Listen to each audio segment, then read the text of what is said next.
The spirit of anger is a destructive force that can grip our hearts and lead us to act in harmful ways.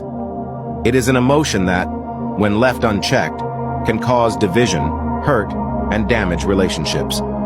Anger can manifest itself in various forms, such as explosive outbursts, simmering resentment, or passive-aggressive behavior. It often stems from unmet expectations, past hurts, or a sense of injustice. As Christians, we are called to manage our anger in a way that honors God. The Bible tells us to be slow to anger and to not let the sun go down on our anger. Instead, we are encouraged to seek reconciliation, forgive others, and respond with love and grace.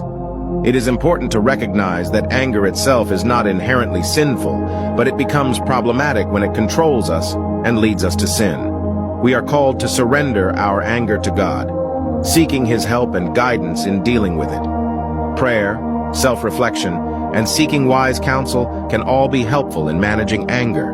We must also cultivate a spirit of humility, practicing empathy, and seeking understanding in our interactions with others. Ultimately, our goal should be to surrender our anger to God, allowing Him to transform our hearts and fill us with His peace. By relying on His strength and guidance, we can overcome the spirit of anger and live in harmony with others, reflecting the love of Christ in all that we do.